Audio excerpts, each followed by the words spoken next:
never slow up, no I don't take shit. I got no love for the fakeness. If you wanna play tough and wanna hate this, I'll always show up. I don't ever slow up, no I don't take shit. I got no love. What is up everyone, welcome back to my YouTube channel once again. তো আজকে হচ্ছে Yamaha R15 version 3 Indian BS6 monster edition নিয়ে video করব। যদি এই বাইকটা অনেক পুরাতন, বর্তমানে V4 V4M এইসবের যুগ চলতেছে, তো এই মোমেন্টে আমি কেন এটা নিয়ে করলাম, কারণ আমি নিজেও এই বাইকটা ওন করতাম এক সময়।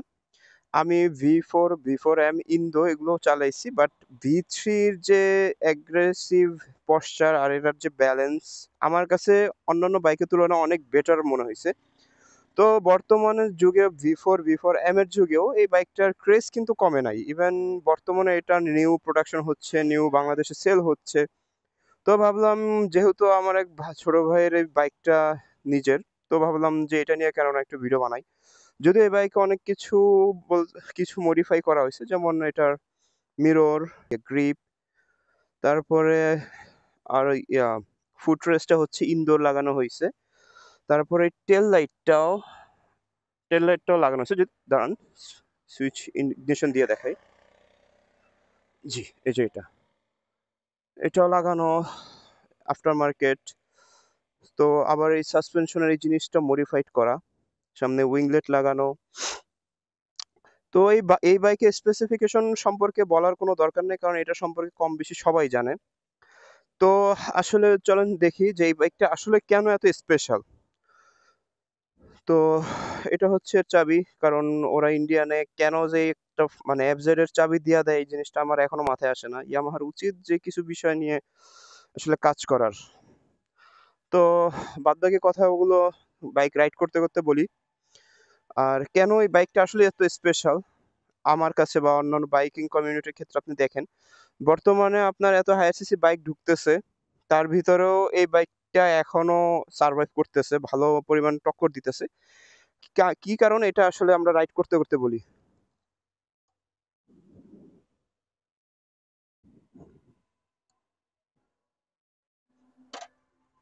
বিসমিল্লাহ বলে স্টার্টটা দেই।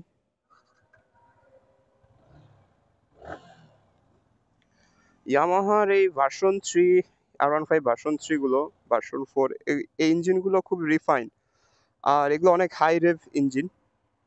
সিসি কম হলেও এর থেকে আউটপুট অনেক ভালো আসে। তো আসি এর ফার্স্ট যে জিনিসটা, এর লুকস তো অ্যামেজিং আমার কাছে। R15 আমি যখন এটা ফার্স্ট লঞ্চ হয়, এটা মনে হয় ফার্স্ট লঞ্চ হয় বাংলাদেশে 2016-তে। তো তখন আমি এটা দেখে বলে ভাই কি জিনিসটা বানাইছে ওরা। তো এই বাইকটার লুকস, আমি তখন এই লুকসটা দেখে বলতাম আরে ভাই ডুয়েল এলইডি সেট আপ, এ তো অনেকটা গাড়ির মতো লাগে। তো যাই হোক, এই গাড়িটার লুকসটা আসলে এখনো আনবিটেবল বলতে গেলে আমার কাছে লাগে। অ্যামেজিং যে জিনিসগুলো আছে সেটা হচ্ছে এর ব্যালেন্স। ও তেরি, এই বাইকের ব্যালেন্সটা আমি এখন পর্যন্ত নিজে পার্সোনালভাবে প্রায় 5-6টা বাইকের মতো নিজে ওন করছি। এর ভিতরে এই বাইকটা যতদিন আমার কাছে ছিল, এই বাইকটা আমি যখন ছিল আমার R15 ভার্সন 3 BS6, তখন আমি এটা প্রায় অলমোস্ট আপনার 24,000 কিলোমিটার নিজে চালাইছি। ওকে, যেটা বলতেছিলাম, This bike has 6-speed gearbox and it's produce 18.9 bhp আর 14 point something newton metre of torque. Torque আর বিএইচপি কনফিগারে বর্তমানে আপনার হায়ার সিসি আসার পরে ফিগারটা কম লাগলো, বাট এটা কিন্তু আসলে কম না কোনো দিক থেকে। মানে এই বাইকটা আসলেই একদম টপ এন্ড পর্যন্ত যেতে পারে, যেটা এখনো বর্তমানে অনেক হায়ার সিসি আপনার এই পর্যন্ত। হায়ার সিসি বলতে আমি আবার, আপনারা বুঝেন না যে আবার 500-600 সিসি বাংলাদেশে যতটুকু আসছে এই পর্যন্ত, তার ভিতরে এখন অব্দি এটা অনেক ভালো একটা পজিশন নিয়ে আছে। আর ইয়ামাহার গাড়ির আপনার স্মুথনেস অনেক ভালো, স্মুথ ইঞ্জিন, এটার ইঞ্জিনটা খুবই স্মুথ অ্যান্ড রিফাইন, আর বলতে পারলে খুবই রেভড করতে পারে এটা। ওই যে দেখেন আরেকটা R15 যাচ্ছে, যদি এইভাবে রাইড করা, হেলমেট ছাড়া আমরা ছাপড়ি বলি আর কিছুই বলি না। ওই যে দেখেন কিভাবে চালাচ্ছে। এই বাইকটা সবচেয়ে, যে দেখেন উইদাউট এনি ইফোর্ট এটা অলরেডি 80-তে চলে গেছে। আর একটু যদি ছোটল দেই, এটা 100 ক্রস করে ফেলবে ইজিলি।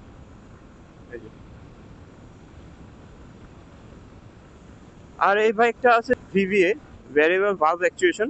এটা হচ্ছে আপনার 6500 আরপিএম এর পরে এটা অ্যাক্টিভেট হয়, সরি এটা মনে হয় 7000 এর পরে অ্যাক্টিভেট হয়। তো অ্যাক্টিভেট হলে ওই সময় একটা আলাদা পুশ দেয় গাড়িটা। এটা আসলে একটা অন্য রকমের টেকনোলজি আমি বলবো। ওই দেখো মাওয়া হাইওয়েতে এনারা রং মারতেছে, কি বলবো আর, নিজেদের সোকল ছাপরি আমরা যাকে বলি। হেলমেট ছাড়া বাইক, আপনারা কখনোই হেলমেট ছাড়া বাইক চালাবেন না, যেটা অনেকেই আমরা মানি না, বাট হেলমেট খুবই ইম্পর্টেন্ট একটা জিনিস। এরকম অনেক ইনসিডেন্ট আমার ফ্রেন্ড সার্কেলের ভিতর হয়েছে, দেখছি, তাই আর কি সবাইকে বলি। তো যাই হোক, যেখানে ছিলাম, তো এই বাইকটার আপনার শুধুমাত্র ইঞ্জিন যে এরকম না, এই বাইকটার চেসিস পিছনে হচ্ছে alloy chassis, alloy swing arm. আর এর বিল্ড কোয়ালিটি ভার্সন 3 কিছুটা কনস দিক হচ্ছে যে ভার্সন 3 ইন্দো আর ভার্সন 3 ইন্ডিয়ান এর ভিতরে দুটোর ভিতরে ডিফারেন্সেস হচ্ছে, কিছু জিনিস ডিফারেন্স তারা রাখছিল যেটা আবার ভার্সন 4-এ ইন্ডিয়ার ইন্দোর ভিতরে নাই। ভার্সন 3-তে যেটা হচ্ছে পার্থক্য, আপনার সাসপেনশন তারা টেলিস্কোপিক দিছে, আর ইন্দোতে দিছে আপনার ইউএসডি। আর BS6 এর ক্যাটাগরিতে আবার তারা পাওয়ারটা কিছুটা রিডিউস করা হয়েছে, যেখানে 19.3 আপনার বিএইচপি দেয় ইন্দো বাইকে ভার্সন 3, আর ইন্ডিয়ানটায় 18.9। বাট এই সামান্য পয়েন্ট সামথিং, এটা আসলে কোনো কিছু না আমার ব্যক্তিগত মতামত। আরেকটা গুড সাইড হচ্ছে এই বাইকের মাইলেজ। যদি আপনারা ভালো মতো এটাকে মেনটেন করতে পারেন, you guys will get a amazing mileage. আমার বাইক যখন ছিল R15, তখন সেটা থেকে আমি ট্যুরে আপনার 59 পর্যন্ত পাইছি। আমি জানি এই কথা যদি কেউ শুনে তারপর আমাকে গালিও দিতে পারে, but believe me brother, I I got 59 kilometre per litre. যদিও এটা হাইওয়ে ট্যুর ছিল, আর আমরা ট্যুর যখন দেই তখন আপনার একটা জিনিস মেনটেন করি যে 5 to 6000 আরপিএম ভিতরে রাখার, আর স্পিড অলওয়েজ 80, এর বেশি উঠাই না। সো গাড়ির কন্ডিশন, রাইডিং স্টাইলের উপরে মাইলেজটা ডিপেন্ড করে, আর রাস্তার কন্ডিশন অবভিয়াসলি।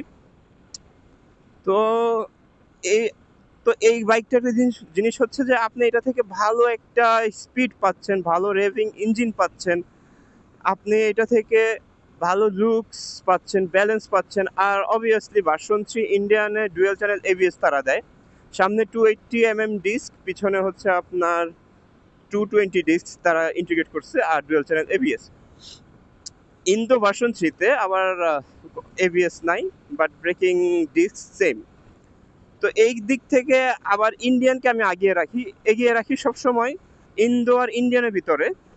আমি ইন্ডিয়ানকে আগায় রাখবো এই কারণে যে এটাতে আপনার কিছু ফিচার্স বেশি দিচ্ছে। ঠিক আছে যে আপনার আপসাইড ডাউন দেয় নাই, বাট ফিচার্সের দিক থেকে আপনার side stand cut out sensor পাচ্ছেন, গিয়ারে থাকলে স্ট্যান্ড নামানো থাকলে গিয়ার পড়লে গাড়ি স্টার্ট অফ করে দিবে। এটাতে আপনি পাচ্ছেন dual channel ABS, which is more important. আমি এখন পর্যন্ত যত বাইক ওন করছি সবগুলো আমি ডুয়েল চ্যানেল এবিএস নেওয়ার চেষ্টা করছি, কারণ এটা খুবই একটা লাইফ সেভিং ফিচার্স।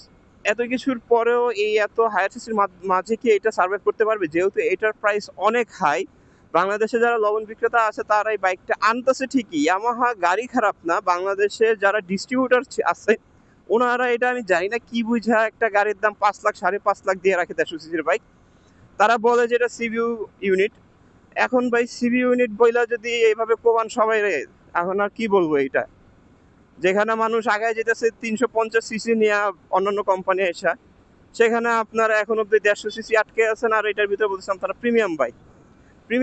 এটা ঠিক যে ইয়ামাহার engine is one of the best ইঞ্জিনের ভিতরে। তো এই 2025-এ এসে এটা বিট করতে পারবে কিনা সামনে সেটা আমি জানি না, কারণ এই প্রাইস রেঞ্জে অলমোস্ট আপনার এখন সিএফ মোটর 300 অ্যাসারটাও পাচ্ছেন। ওইটার লুকস ভাই কি বলবো, যদি আমি পার্সোনালভাবে চালানোর সৌভাগ্য হয় নাই, যদি কোনো আমার ভিউয়ার ভাই যদি আমাকে দয়া মায়া করে যদি দেন সিএফ মোটো টেস্ট রাইডের জন্য, এটা আমার খুবই উপকার হবে। এই যে আমার N250 বাইক, N250 250 সিসি, আবার 250 সিসি ভাই, আমারটা কমিউটার সেগমেন্টের বাইক। তারপরে এটার থ্রটল, আমার বাইকের থ্রটলটা মোটামুটি ভালোই। তো যাই হোক, ওই বাইকে ছিলাম আমার এই R15 আসনে। তো ওই 2025-এ এসে যদি বাইকটা ভালো করতে পারবে, যদি প্রাইস রেঞ্জটা রাখে, ফ্যান বেজ অনেক বড়। ফ্যান বেজ হিসাবে বাইকটা কীরকম মার্কেট এখন ক্যাপচার করবে সেটা আমি জানি না। আর গাড়ির ব্যক্তিগত বিষয় সবারই ব্যক্তিগত ব্যাপার, আপনার পার্সোনালিটি শো করবে আপনার বাইক। সো আপনারা ওইভাবেই চুজ করবেন একটা বাইক কেনার ক্ষেত্রে, যে যেটা আপনাকে পার্সোনালিটি রিফ্লেক্ট করবে, আপনার প্রয়োজন বুঝে গাড়ি কিনবেন। দেখা হচ্ছে নেক্সট কোনো ভিডিওতে, সে পর্যন্ত ভালো থাকুন, সুস্থ থাকুন, আর দেখতে থাকুন আমার ছোট্ট চ্যানেলটিকে। আর সাবস্ক্রাইব করে দিয়ে আমার পাশে থাকবেন।